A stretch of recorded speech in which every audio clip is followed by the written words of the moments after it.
नमस्कार दोस्तों, स्वागत है आपका हमारे चैनल अमेजिंग एजुकेशन न्यूज में।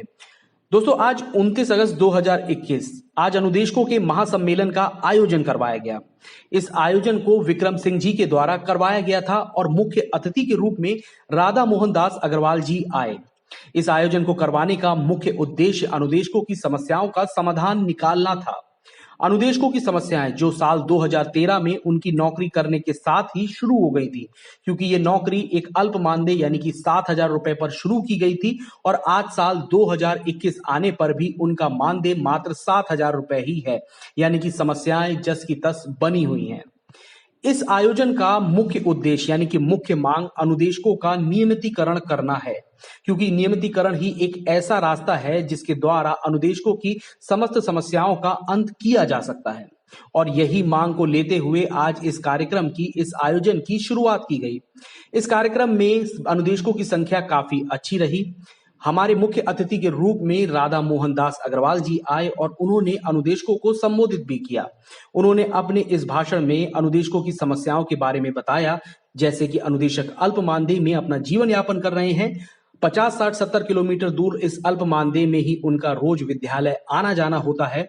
और उसके साथ साथ उन्होंने अनुदेशकों के लिए एक बहुत ही अच्छी बात कही।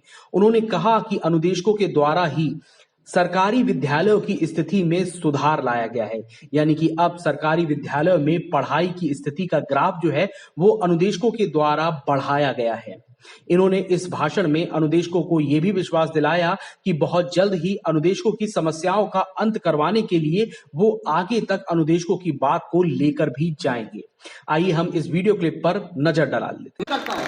कभी कभी आपसे जलन भी मुझे होती है कि आप उस प्राइमरी विद्यालय को प्राइवेट विद्यालय से अच्छा करते हैं। उस बगल में मेरा प्राइवेट विद्यालय चलता है, मेरे वहां बच्चे कम हो जाते हैं, आपके विद्यालय में बच्चे चले जाते हैं। पीड़ा भी होती है लेकिन खुशी भी होती है कि वो गरीब बच्चा आप जिस तरह से जिस मेहनत से उसको आप पढ़ा रहे हैं, शिक्षा दे रहे हैं, वास्तव में आपकी मेहनत 7,000 लाख नहीं है।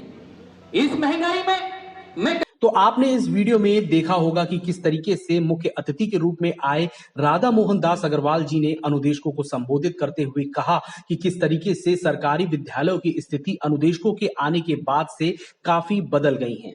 इसके साथ साथ अनुदेशकों की बहुत सारी ऐसी समस्याएं हैं जिनका समाधान होना बहुत ही जरूरी है, जैसे अल्प मानदेय का बढ़ना, इतनी दूर दूर विद्यालय मिले होने पर इतने अल्प मानदेय में वहां आने जाने की असुविधा। इसके साथ साथ जब विद्यालय से अनुदेशक अपने घर पहुंचते हैं तो घर पर इंतजार कर रहे बीवी और बच्चों जिनकी बहुत सारी इच्छाएं होती हैं अल्प मानदेय के कारण, वो सभी पूरी नहीं हो पाती हैं। मैं आपसे यहां पर एक बात कहूंगा, मैं हर एक दलील को एक तरफ रखकर बस एक ही बात सबसे कहना चाहूंगा कि अगर अनुदेशकों के असली दर्द को आप देखना चाहते हैं तो 7,000 रुपए के अल्प मानदेय में कुछ महीने बिताकर देख लें। आपको पता चल जाएगा कि घर पे इच्छाएं किस तरीके से मारी जाती हैं। आपको पता चल जाएगा कि अल्प मानदेय में अनुदेशक किस तरीके से अपने अगले महीने के मानदेय आने का इंतजार हर सेकंड करते रहते हैं। आपको यह भी पता चल जाएगा कि जब जेब में पैसे नहीं होते हैं और खर्चों का पहाड़ सामने होता है तो घर कैसे चलाया जाता है। इन सभी समस्याओं को देखते हुए आपको यह भी पता चल जाएगा कि अनुदेशक किस तरीके की मानसिक स्थिति से इस समय गुजर रहे हैं।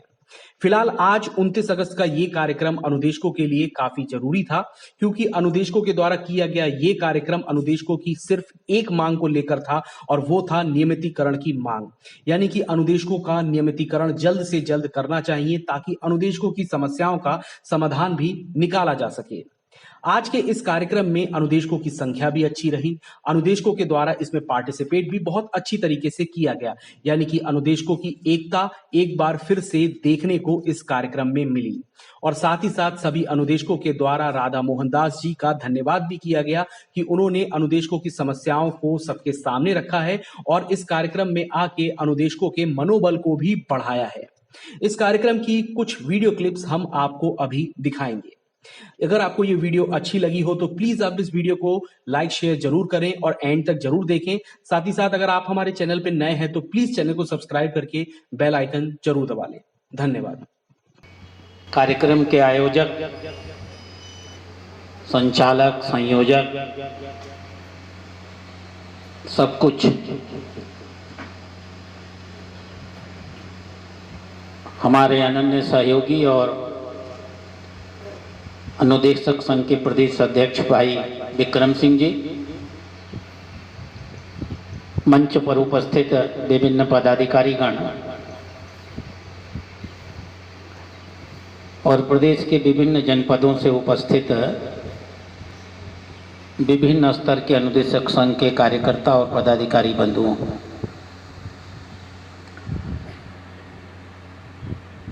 कुछ भ्रम दूर कर लीजिएगा। विधायक सरकार नहीं होता है। सरकार की बातें अगर आपको सुननी हैं तो आपको सरकार के मंत्रियों के किसी हिस्से को आपको अपने बीच में बुलाना होगा। सरकार आपके बारे में क्या सोच रही है न तो मैं जानता हूं और न ही मैं सरकार की ओर से आपसे कोई वायदा करने आया हूं। मैं सिर्फ एक विधायक हूं और एक जनप्रतिनिधि होने के नाते जनता की समस्याओं को सरकार के सामने रखना मेरा लोकतांत्रिक दायित्व है। मैं अपने नागरिकों से ये नहीं कह सकता हूं कि मेरी सरकार है इसलिए मेरे मुंह में ताला लगा। कभी कभी आपसे जलन भी मुझे होती है कि आप उस प्राइमरी विद्यालय को प्राइवेट विद्यालय से अच्छा करते हैं। उस बगल में मेरा प्राइवेट विद्यालय चलता है, मेरे वहां बच्चे कम हो जाते हैं, आपके विद्यालय में बच्चे चले जाते हैं। पीड़ा भी होती है लेकिन खुशी भी होती है कि वो गरीब बच्चा आप जिस तरह से जिस मेहनत से उसको आप पढ़ा रहे हैं, शिक्षा दे रहे हैं, वास्तव में आपकी मेहनत 7,000 लाख नहीं है। इस महंगाई में मैं कभी कभी सोचता हूं कि आपका 7,000 किस तरह अपने परिवार का पालन पोषण करते होंगे, यह संभव है। आज मजदूर 400 रुपया पर डे पाता है, 12,000 रुपया महीना पाता है, मजदूरी करता है, अंगूठा छाप है, लेकिन आप इतना शिक्षित होकर के 7,000 पाते हैं, यह दुर्भाग्य है, एक शिक्षक का अपमान है। मैं चाहता हूं माननीय विधायक जी से, हमारे नगर विधायक जी, आप प्रयास करें, हमारे इन शिक्षक बंधुओं को आप प्रयास करें कि इनका मानदेय हो जाए, इनका विनीतिकरण हो जाए, जिससे इनके परिवार का दुख खत्म हो जाए। मित्रों, आप जहां जाते हो 50 रुपया पर डे तो आपके तेल का लगता होगा, 1,000 रुपया गैस का सिलेंडर का लगता होगा। उस स्थिति में आपके बच्चों का भविष्य अंधकार में जाता होगा। आप अपने बच्चों को बढ़िया स्कूल में नहीं पढ़ा पाते होगे, आप अपने बच्चों को बढ़िया ट्यूशन नहीं पढ़ा पाते होगे, आप अपने बच्चों की इच्छाओं को पूरी नहीं कर पाते होगे। इस दुख को मैं समझ रहा हूं, क्योंकि बहुत से अनुदेशक साथी हमारे मित्र हैं, मैं उनके परिवार के बारे में समझ रहा हूं, आप कितने कष्ट में चल रहे हो। लेकिन संगठन में बल होता है, जैसा कि मैं सुनने में को मिलता है आपकी 30,000 संख्या है। ये गोरखपुर में आपका स्वागत है। हमने सामाजिक विकास समिति ने सुबह 7 बजे से आपके प्रदेश अध्यक्ष से फोन पे वार्तालाप किया कि मेरे लिए कोई सेवा हो तो बताइए। हमारे समिति के सभी लोग अपने कार को लेकर खड़े थे कि लखनऊ से आने वाले लोग, ट्रेन से कुछ लोग आने वाले हैं, उनको ला करके मंडल तक पहुंचाया जाए, इस सभा स्थल तक पहुंचाया जाए। लेकिन ऐसी कोई सूचना हम लोग को 9 साढ़े 9 बजे तक नहीं प्राप्त हुई कि हम आपकी सेवा कर सकें। आपका स्वागत है। अन्य जिलों से आए हुए सभी पदाधिकारियों का, सभी निर्देशकों का मैं स्वागत करता हूं। हमारे माननीय विधायक जी के पास समय का अभाव है, इसलिए अपनी बातों को छोड़ी रखता हूं, क्योंकि बोलने को तो मेरे पास आज बहुत कुछ था। बड़ी पीड़ा मैं आप लोगों का समझ रहा हूं, मुझे चिंतन करने की आवश्यकता होती है, लेकिन सामाजिक विकास समिति आपको विश्वास दिलाती है। गोरखपुर में इस तरह की कोई भी सभा होगी, आपकी कोई भी लड़ाई होगी, हमारा समाज, हम आपके साथ हैं। जय हिंद, जय भारत।